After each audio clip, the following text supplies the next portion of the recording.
안녕하세요. 신앙인들이 건강한 마음과 건강한 관계를 가짐으로써 행복해질 수 있도록 돕는 교육과 상담 사역들을 하고 있는 목회 상담학자 곽지선 목사입니다. 여러분들이 오늘도 이 시간을 함께 하시면서 앞으로 조금 더 행복해지시면 좋겠습니다.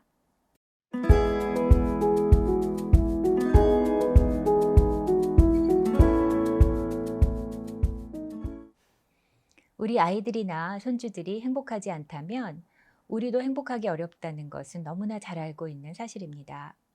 그래서 오늘은 우리 아이가 조금은 더 행복한 아이가 되려면 어떻게 해야 할까에 대해서 함께 생각해 보기로 하겠습니다. 여러분은 여러분의 아이들이 어떤 아이로 자라주었으면 좋겠습니까? 어떤 기대치가 있으신가요? 제가 대화를 나눠보면요. 많은 분들이 기대하는 내 아이는 착하고 건강하고 똑똑하고 공부도 숙제도 알아서 너무 잘하고 악기도 한두 가지 잘할 줄 알고 연습도 물론 잔소리 안 해도 알아서 하고요. 밝고 부모 말 한 번에 잘 듣고 방 정리도 너무너무 잘해 놓고 친구들과 형제들과 화목하고 거기에 신앙심까지 좋은 그런 자녀를 기대합니다. 어떠세요? 우리 아이가 딱 그런 아이죠? 어떤 분이 페이스북에 올리신 글을 봤어요. 여러분이 갖는 아이들에 대한 꿈, 기대치 한번 비교해 보세요. 엄마로서 내 아이를 키우면서 갖는 단 하나의 목표는 우리 아이가 자라서 어린 시절로부터 치유를 받지 않아도 되는 아이로 키우는 것이다. 참 마음이 가는 글이었습니다. 공부 잘하고 말 잘 듣는 아이가 되길 바라는 건 어릴 때 잘 준비해서 어른이 되어서 잘 살기를 바라는 마음이 아니겠어요? 잘 산다는 의미가 뭔가요? 잘 산다는 말은 보통 돈이 많을 때 사용하지요. 돈이 많은 것이 없는 것보다는 여러 가지 면에서 잘 살 수 있는 가능성이 더 있다고 생각하죠.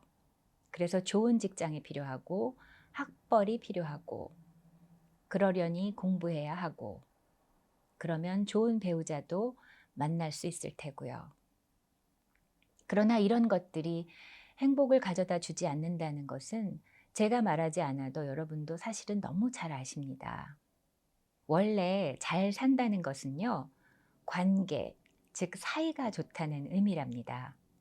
자신과 사이가 좋아서 건강한 자아로 사는 것, 가족과 사이가 좋아서 상처 없이 사는 것, 무엇을 하며 살던 이 사회, 이 세상과 사이가 좋아서 보람을 느끼며 사는 것, 하나님과 사이가 좋아서 감사함으로 충만하게 사는 것.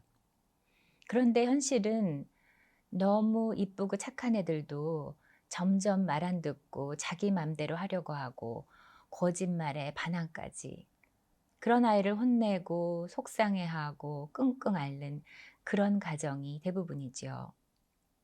왜 우리 아이들이 변해가는 걸까요? 말 잘 듣고 착하던 내 아이가 왜 언젠가부터 문을 쾅 닫고 방에 들어가고 대화는커녕 눈도 마주치지 않는 걸까요? 도대체 왜 저러는 걸까요? 열심히 키우느라고 키웠는데 왜 저러는지 도대체 뭐가 문제일까요? 맞아요. 뭔가 문제가 있습니다. 어린아기들이 어떨 때 우나요? 배고플 때, 기저귀가 척척할 때, 아플 때, 뭔가 문제가 있을 때 웁니다. 우선 이것부터 기억하시면 되겠어요. 나이에 상관없이 우리 아이가 이상한 행동이나 태도를 보일 때는 뭔가 이유가 있다. 뭔가 힘든 것이 있다.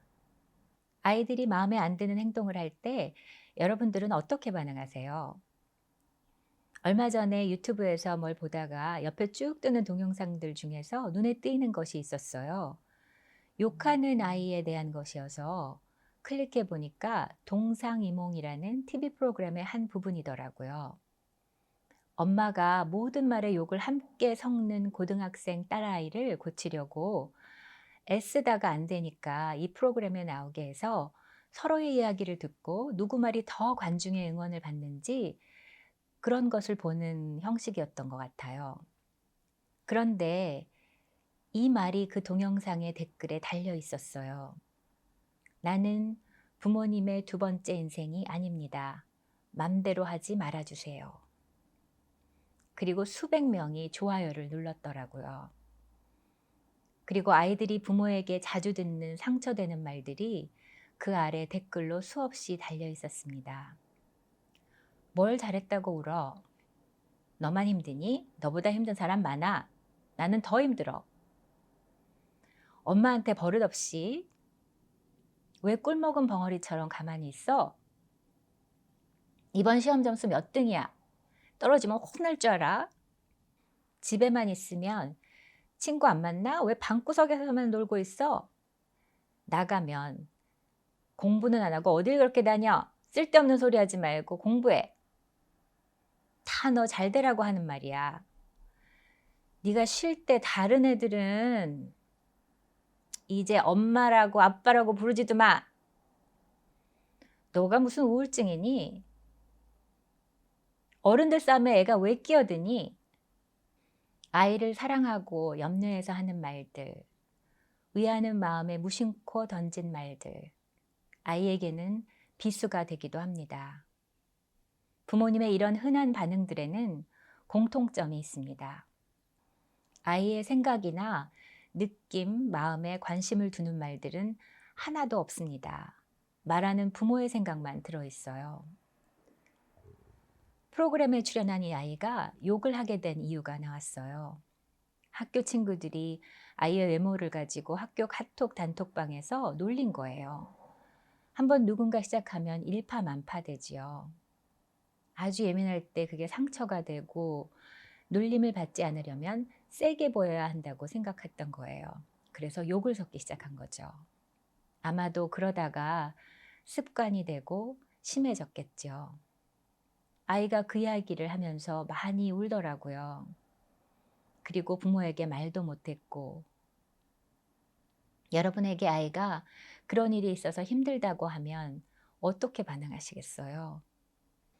보통 이렇게들 반응하시는 분들이 많습니다. 뭘 그런 걸 가지고 고민하니? 신경 쓰지 말고 너 할 일 잘해. 그럼 애들이 무시 못해. 좀 심한 분들은 너 어떻게 행동하고 다니길래 그래? 애들이 얼마나 널 무시하면 대놓고 놀리겠니? 부모님께 듣고 싶은 말이 무엇이었냐는 질문에 이 아이가 이렇게 대답했어요. 힘들겠구나. 아이의 고민에 공감해 주는 것입니다. 청소년 NGO 단체에서 청소년들이 부모에게 가장 듣고 싶은 말 5개를 골랐습니다. 사랑한다. 괜찮다. 수고했다. 힘들지? 고맙다. 미안해. 보고 싶다.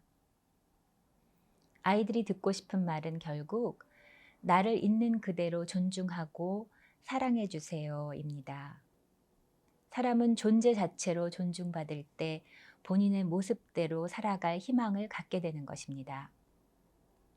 자기 자신과 타인과 주어진 환경과 이 세상에서 좋은 사이를 가지고 잘 살 수 있게 도와줄 수 있는 부모의 역할 중 아주 중요한 것이 바로 공감입니다. 공감의 대화는요, 비단 부모와 자녀 간에만 중요한 필요 조건은 아닙니다. 모든 인간관계에서 특히 부부관계, 연인관계, 요즘 같은 100세 시대에 조부모와 중년의 자녀, 그리고 손주들과의 관계에서도 아주 중요한 부분입니다.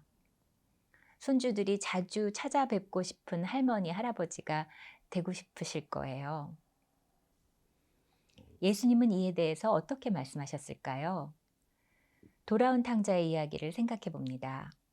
아들이 아버지로부터의 유산을 미리 받아서 모두 탕진하고 굶다가 아버지께로 돌아옵니다. 누가복음 15장 20절입니다. 그러나 아버지는 그가 멀리서 오고 있는 것을 보고 측은한 마음이 들어 달려가서 아들을 얼싸안고 입을 맞추었다. 잘잘못을 따지지 않으시고 기다리던 아들이 돌아오는 모습을 멀리서 보시고 달려가셔서 얼싸안고 입을 맞추시는 그 사랑이 우리 주님의 자녀인 우리들을 향한 사랑의 모습입니다. 조건 없이 안아주시는 사랑입니다. 다음 시간에는 공감대화법에 대해서 조금 더 자세히 알아보도록 하겠습니다. 여러분 행복하십시오.